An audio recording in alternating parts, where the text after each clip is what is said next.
दोस्तों, Shweta Mishra YouTube channel पर आप सभी का हार्दिक स्वागत है। दोस्तों, हमारे चैनल पर विद्यार्थी जीवन से संबंधित महत्वपूर्ण खबरें होती हैं जो कि पूर्णतः ऑथेंटिक होती हैं। सभी ऑथेंटिक खबरों के लिए आप हमारा चैनल सब्सक्राइब कर सकते हैं।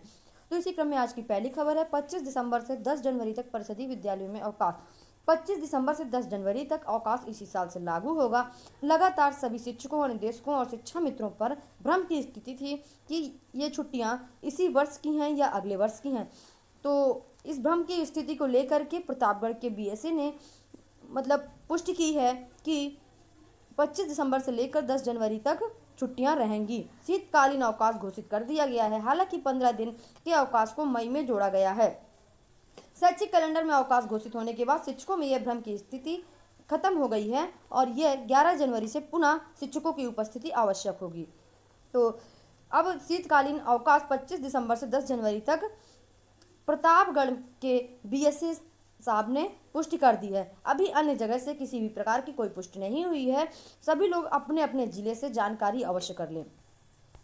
इसके बाद अगली खबर है तहसील स्तर पर मिली रिपोर्ट बनेगी केंद्र बनाने का आधार। तो यूपी बोर्ड परीक्षा 2021 के लिए अब केंद्र तय करते समय तहसील स्तर के अधिकारियों की रिपोर्ट मुख्य आधार मानी जाएगी। विद्यालयों की ओर से सूची बोर्ड की वेबसाइट पर अपलोड जानकारी के बारे में सत्यापन करके तहसील स्तर पर टीम अपनी रिपोर्ट देगी। तहसील स्तर की टीम की रिपोर्ट को जिलाधिकारी व जिला विद्यालय निरीक्षक आधार मानते हुए परीक्षा केंद्र का निर्धारण करेंगे।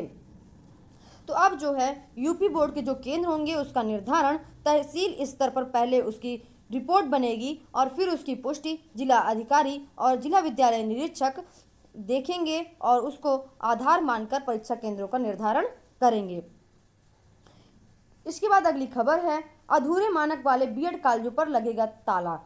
जिन विद्यालयों में जिन बीएड कॉलेजों में मानक नहीं पूरा कर रहे होंगे जो विद्यालय, उनका बीएड का कॉलेजों पर ताला लग जाएगा और उन विद्यालयों में बीएड की मान्यता छिन जाएगी।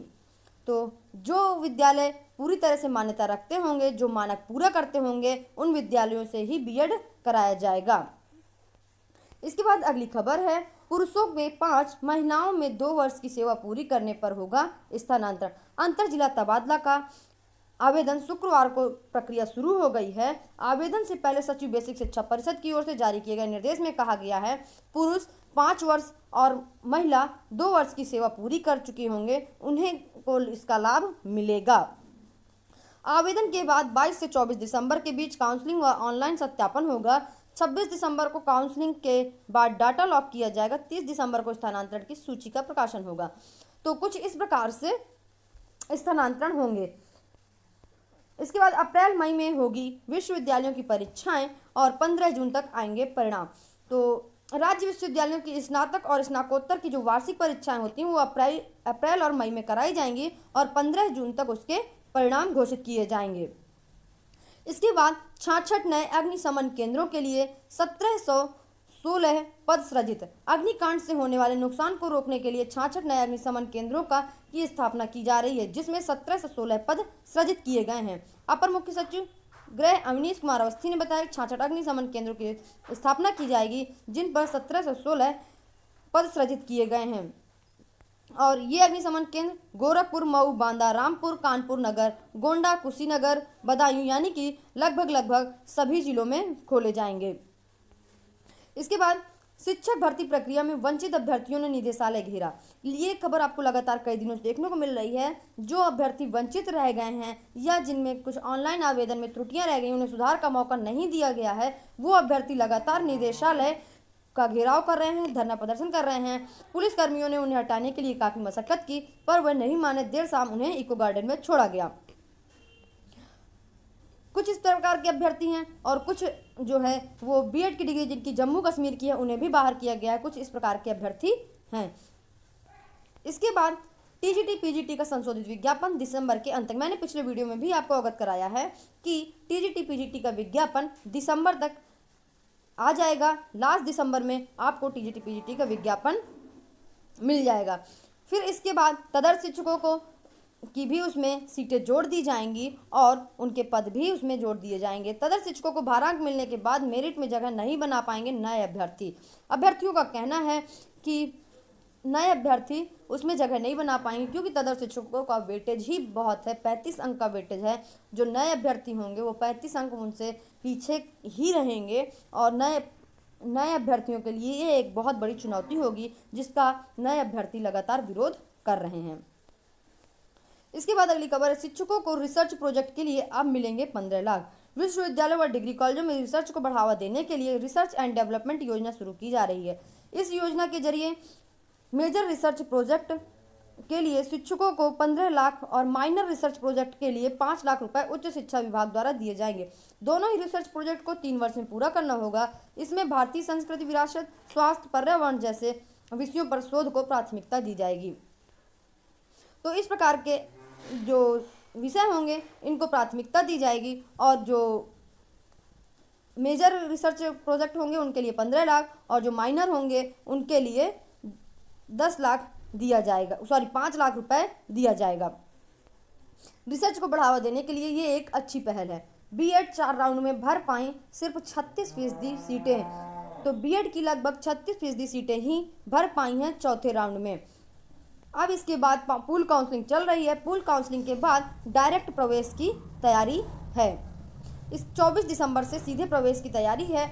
विद्यालयों में आपको पता करना होगा कि जिन विद्यालयों में सीटें खाली होंगी वहां सीधे प्रवेश हो सकते हैं। इसके बाद यूपीटीईटी के लिए आवेदन दिसंबर के अंत तक। यूपीटीईटी, मैंने यह भी आपको पिछले वीडियो में अवगत कराया कि यूपीटीईटी का आवेदन दिसंबर के अंत तक होगा, और इसकी परीक्षा लगभग फरवरी और मार्च में हो सकती है। दिसंबर के अंत तक इसके आवेदन की प्रक्रिया शुरू हो जाएगी। अब आरआरबी 10 शहरों में होगा एनटीपीसी की परीक्षा। तो आरआरबी की 10 शहरों में प्रयागराज में 4099 पदों के लिए 1,55,000 अभ्यर्थी परीक्षा देंगे, और यह परीक्षा लगभग 10 शहरों में होगी। तो परीक्षा लगातार 10 शहरों में होगी। आरआरबी प्रयागराज के चेयरमैन आर जमाली ने बताया कि परीक्षा 3 राज्यों के 10 शहर प्रयागराज, कानपुर, अलीगढ़, झांसी, ग्वालियर, आगरा, मथुरा, मुरादाबाद, रुड़की और देहरादून में 49 केंद्र बनाए गए हैं। सर्वाधिक 13 केंद्र प्रयागराज में होंगे। तो 4099 पदों के लिए 1,55,000 अभ्यर्थी यहाँ परीक्षा देंगे। सीबीटी एग्जाम होगा 28 दिसंबर से लेकर के 13 जनवरी 2021 तक आयोजित किया जाना है। पहले चरण में परीक्षा इसकी 28 दिसंबर से 13 जनवरी तक होगी। इसके बाद नई शिक्षा नीति में शोध को मिलेगा बढ़ावा। नई शिक्षा नीति, डॉक्टर रमेश पोखरियाल निशंक का कहना है कि नई शिक्षा नीति में शोध की संस्कृति को बढ़ावा देकर छात्रों को उद्योग के अनुरूप बनाया जाएगा। तो नई शिक्षा नीति को बढ़ावा देने के लिए निशंक ने शुक्रवार को सरदार वल्लभ भाई पटेल राष्ट्रीय प्रौद्योगिकी संस्थान सूरत के 18वें दीक्षांत समारोह में संबोधित करते हुए कहा कि नई शिक्षा नीति के अनुसार ऐसे विद्यार्थियों को तैयार करेगा जो देश के विकास की दशा और दिशा तय करने के लिए महत्वपूर्ण भूमिका निभाएंगे। तो नई शिक्षा नीति को बढ़ावा देते हुए शोध की प्रक्रिया देश में हमारे जल्द से जल्द बहुत तेजी से शुरू होने वाली है। इसके बाद टीईटी का मैंने आपको पहले ही बता दिया है कि फरवरी के अंत तक उत्तर प्रदेश पात्रता परीक्षा होगी, और इसका जो ऑनलाइन आवेदन है वो दिसंबर के लास्ट में शुरू हो जाएगा। अगर आपको मेरा चैनल अच्छा लगा हो तो ज़रूर लाइक करिएगा, सब्सक्राइब करिएगा, शेयर करिएगा। वीडियो को लास्ट तक देखने के लिए थैंक यू।